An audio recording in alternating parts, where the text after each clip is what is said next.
Hi అండి, welcome back to our channel aura natural vlogs. ఈ వీడియోలోనైతే చాలా యూస్ఫుల్ అండ్ అమేజింగ్ టిప్స్ అయితే ఉన్నాయి. వీడియోనైతే ఎక్కడెక్కడ స్కిప్ చేయకండి. చూసిన ప్రతి ఒక్కరు కూడా ఒక చిన్న లైక్ చేసి ఛానల్ అయితే సబ్స్క్రైబ్ చేయడం మర్చిపోకండి.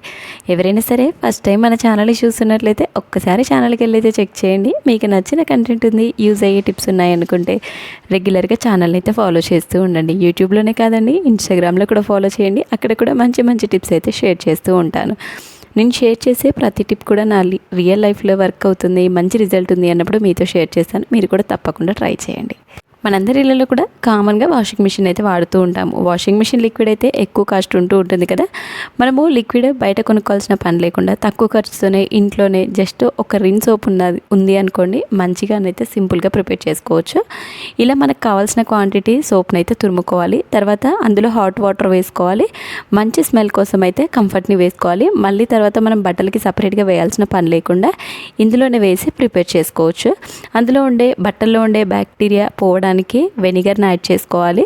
వీటన్నిటిని మంచిగా మిక్స్ చేసుకొని ఒక 15 మినిట్స్ పాటు అలానే వదిలేయాలి. 15 మినిట్స్లో సోప్ అనేది మంచిగా కరిగిపోతుంది.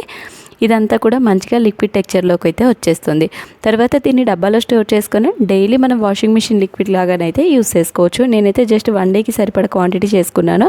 మీరు కావాలి అంటే 1 మంత్కి సరిపడా క్వాంటిటీని ఇలా ప్రిపేర్ చేసి ఒకేసారి స్టోర్ చేసుకోవచ్చు. తక్కువ ఖర్చుతోనే ఇంట్లోనే ఇలా ఈజీగానైతే ట్రై చేయండి. మంచి స్మెల్ వస్తుంది, మురికి కూడా మంచిగా వదిలిపోతుంది.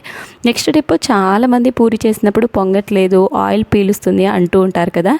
పూరి పొంగాలి, ఆయిల్ పీల్చకుండా ఉండాలి అంటే ఈ చిన్న టిప్స్ అయితే ఫాలో అవ్వండి. మీరు ఎన్ని కేజీల పూరీలు చేసినా, ఎన్ని వందల పూరీలు చేసినా పూరి అయితే చాలా మంచిగా పొంగుతుంది. పూరి చేసేటప్పుడు దానిపైన కొంచెం బియ్యపిండిని అనేది చల్లుకుంటూ చేయాలి. బియ్యపిండి చల్లుకుంటూ చేయడం వల్ల బియ్యపిండి మనం ఆయిల్లో వేసినప్పుడు ఆయిల్ అనేది నల్లబడకుండా ఉంటుంది. అలాగే పూరి అనేది పలచగా కూడా కాకుండా కొంచెం మందంగా చేసుకోవాలి. అలా అని ఎక్కువ మందంగా అవసరం లేకుండా కొంచెం మందంగా చేసుకొని ఆయిల్ అనేది మంచిగా హీట్ అయిన తర్వాతనే పూరీని అందులో వేయాలి. ఆయిల్ హీట్ కాకముందు కనుక పూరీని వేసాము అనుకోండి, పూరి అనేది పొంగదు. అలాగే ఆయిల్ మొత్తం కూడా పీల్చేస్తుంది. మీకు వీడియోలో కనిపిస్తుంది కదా, ఆయిల్ అనేది మంచిగా హీట్ అయింది. తర్వాత పూరీని వేయడం వల్ల పూరి అనేది చాలా మంచిగా పొంగింది. ఇలానే మనం ఎన్ని కేజీల పూరీలైనా కూడా మంచిగా చేసుకోవచ్చు. ఈ టిప్స్ కనుక ఫాలో అయ్యి పూరి చేసాము అనుకోండి, నెక్స్ట్ 1-2 అవర్స్ వరకైనా సరే పూరి ఇలానే పొంగుతూ మంచిగా సాఫ్ట్గానైతే ఉంటుంది. నెక్స్ట్ టిప్, మనము ఎప్పుడైనా సరే ఇంట్లో కబోర్డ్స్లో కానీ బీరువాలో కానీ చాలా రోజులు తీయలేదు, వాడలేదు అనుకోండి, అందులో నుండి ఒక రకమైన బ్యాడ్ స్మెల్ అయితే వస్తూ ఉంటుంది. అలాంటి బ్యాడ్ స్మెల్ రాకుండా ఉండాలి అంటే ఇలా పచ్చకర్పూరం తీసుకొని ఒక టిష్యూ పేపర్లో చిట్టి మనం కబోర్డ్లో కానీ బీరువాలో కానీ ఒక పక్కన కనుక పెట్టాము అనుకోండి, ఫ్రిడ్జ్ కానీ కబోర్డ్ కానీ చాలా మంచి స్మెల్ అయితే వస్తుంది. ఈ టిప్ అయితే మీరు తప్పకుండా ట్రై చేయండి, చాలా బాగా వర్క్ అవుతుంది. మనం చాలా రోజులు సెల్ఫ్ కానీ కబోర్డ్ కానీ మూత కనుక తీయలేదు అనుకోండి, అందులో చిన్న చిన్న పురుగులు అలాంటివి కూడా తిరుగుతూ ఉంటాయి. ఇలా మనం పచ్చకర్పూరం పెట్టడం వల్ల చిన్న చిన్న పురుగులు తిరగవు, బొద్దింకలు అలాంటివి కూడా తిరగకుండా ఉంటాయి. అలాగే బట్టల్లో కూడా చాలా మంచి స్మెల్ అయితే వస్తుంది.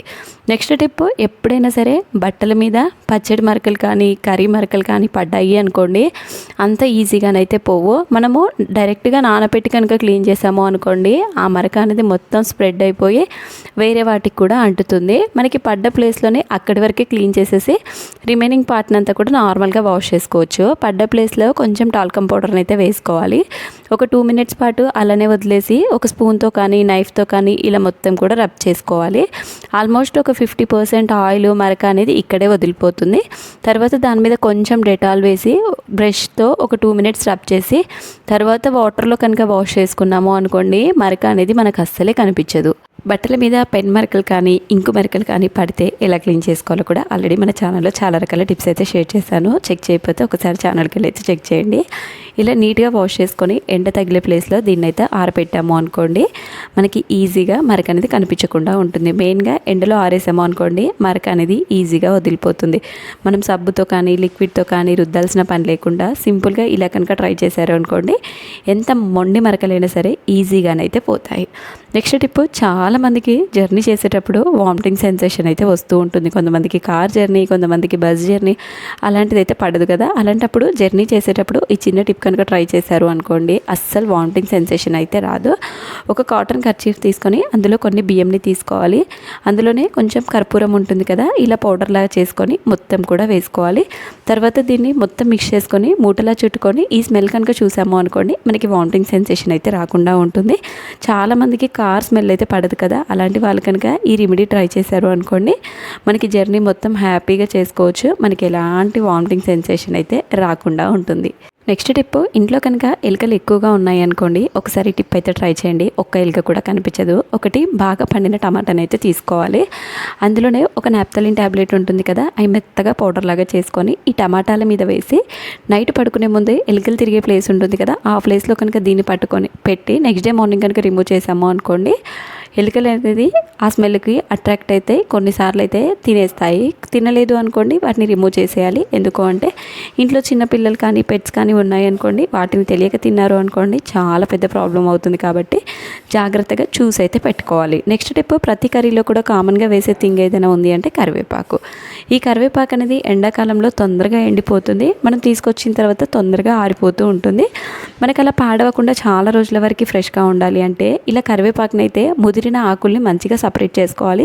కొంచెం లేతగా కానీ ఇగురు ఉన్న ఆకుల్ని మాత్రం అస్సలు వేసుకోవద్దు, ఎందుకంటే అవి తొందరగా నల్లబడిపోతాయి.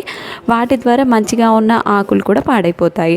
తర్వాత ఇలా అన్నింటినీ సపరేట్ చేసుకొని కొద్దిసేపు అయితే ఆరబెట్టుకోవాలి. ఒక డబ్బా తీసుకొని అందులో అడుగున టిష్యూ పేపర్ వేసుకొని ఈ కరివేపాకుని అంతా వేసి పైన కొన్ని బియ్యం అయితే చల్లుకోవాలి. బియ్యంని చల్లడం వల్ల కరివేపాకులో ఏదైనా తేమ ఉన్నా సరే ఈ బియ్యం అనేది పీల్చేస్తాయి. దాని ద్వారా కరివేపాకు అనేది చాలా రోజుల వరకు పాడవకుండా ఫ్రెష్గా ఉంటుంది. దాని మీద నుండి ఇంకొక టిష్యూ పేపర్తో కనుక కవర్ చేసాము అనుకోండి, చాలా రోజుల వరకు కరివేపాకు అయితే ఫ్రెష్గా ఉంటుంది. మినిమం 1 or 2 months అయినా సరే కరివేపాకు అనేది పాడవకుండా ఉంటుంది. ఇలా స్టోర్ చేసి మనం ఫ్రిడ్జ్లో పెట్టుకున్నాము అనుకోండి, మనము ఎప్పటికప్పుడు కొంచెం క్వాంటిటీ తీసుకొని రిమైనింగ్ మళ్ళీ టిష్యూ పేపర్తో కవర్ చేస్తే చాలా రోజుల వరకు ఫ్రెష్గా ఉంటుంది. నెక్స్ట్ టిప్, మనం ఇంట్లో ఎప్పుడైనా చపాతీ కానీ పూరి కానీ చేసినప్పుడు కొంచెం క్వాంటిటీ పిండి కనుక మిగిలిపోయింది అనుకోండి, డైరెక్ట్ డబ్బాలో వేసి ఫ్రిడ్జ్లో పెడుతూ ఉంటాము. నెక్స్ట్ డే మార్నింగ్ తీసి అది కనుక చేయాలి అనుకోండి, చాలా గట్టిగా అయిపోతుంది. మనకి పెట్టడానికి ముందు డబ్బాకి అడుగున కొంచెం కుకింగ్ ఆయిల్ అప్లై చేసేసి మనము ఆ పిండిని అందులో పెట్టి ఫ్రిడ్జ్లో కనుక పెట్టాము అనుకోండి, మనకి 2-3 days ఉన్నా సరే గట్టి పడకుండా ఉంటుంది. పిండి అయితే సాఫ్ట్గా ఉంటుంది. మనం చేయడానికి ముందు ఒక 15 minutes ముందు పిండిని తీసి బయట పెట్టి తర్వాత కనుక చేసుకున్నాము అనుకోండి, మనకి చేసుకోవడానికి ఈజీ అవుతుంది. పిండి అనేది కూడా సాఫ్ట్గా అవుతుంది. నెక్స్ట్ టిప్, మనం ఇంట్లో ఏదైనా పూజలు కానీ అకేషన్స్ కానీ చేసినప్పుడు కంపల్సరీ కొబ్బరికాయ అనేది కొడుతూ ఉంటాము. ఈ పచ్చి కొబ్బరి అనేది మనకి తొందరగా పాడైపోతూ ఉంటుంది. మనకి అలా పాడవకుండా బ్యాక్టీరియా ఫంగస్ అనేది ఫామ్ అవ్వకుండా ఉండాలి అంటే ఇలా ఫస్ట్ ఆఫ్ ఆల్ వాటర్లో నీట్గా వాష్ చేసుకోవాలి. తర్వాత తడి లేకుండా మొత్తం కాటన్ క్లాత్తో తుడుచుకొని అందులో కొంచెం సాల్ట్ వేసేసి మొత్తం అప్లై చేసి డీ ఫ్రిడ్జ్లో కనుక పెట్టాము అనుకోండి, 2-3 months వరకైనా సరే పచ్చి కొబ్బరి అనేది పాడవకుండా ఉంటుంది. మనం వాడుకోవాలి అనుకున్నప్పుడు ఒక 5 minutes ముందు తీసి వాటర్లో కనుక వేసాము అనుకోండి, అది నార్మల్ స్టేజ్కి వచ్చేస్తుంది. తర్వాత పీసెస్ అనేది ఈజీగా కట్ అవుతాయి. అలాగే చిప్ప నుండి కూడా ఈజీగా కొబ్బరి అనేది సపరేట్ అయిపోతుంది. ఇలా చేయడం వల్ల మనకి పచ్చి కొబ్బరి అనేది పాడవకుండా చాలా రోజుల వరకు ఫ్రెష్గా ఉంటుంది.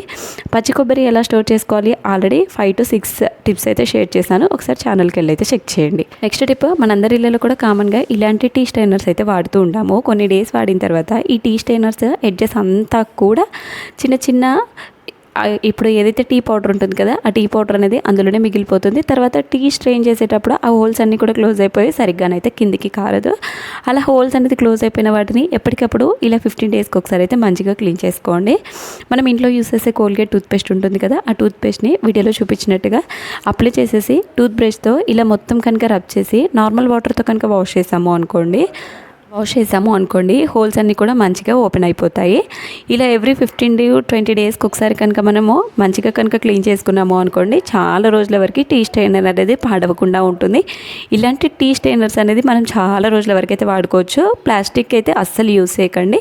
ఇలాంటి టీ స్టైనర్స్ మనం ఎంత వేడిగా ఉన్న ఐటమ్స్ అయినా సరే మనము ఫిల్టర్ చేసేటప్పుడు మనకి చేతులు కానీ ఫిల్టర్ కానీ కాలకుండా ఉంటుంది.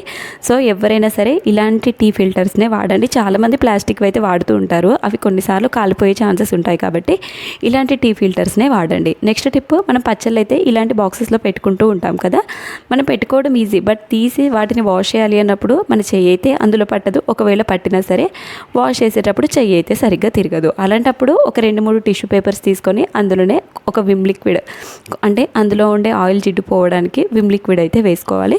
అందులోనే కావాలి అంటే ఐస్ క్యూబ్స్ వేసుకోవచ్చు. ఐస్ క్యూబ్స్ లేదు అనుకునే వాళ్ళు వాటర్నైనా యాడ్ చేసుకోవచ్చు.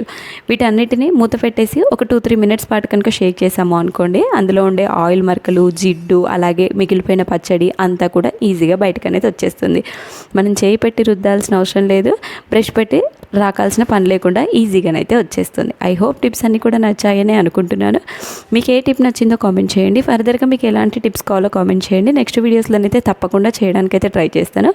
వీడియో చూసిన ప్రతి ఒక్కరు కూడా ఒక చిన్న లైక్ చేసి సబ్స్క్రైబ్ చేసి సపోర్ట్ చేయడం మాత్రం మర్చిపోకండి.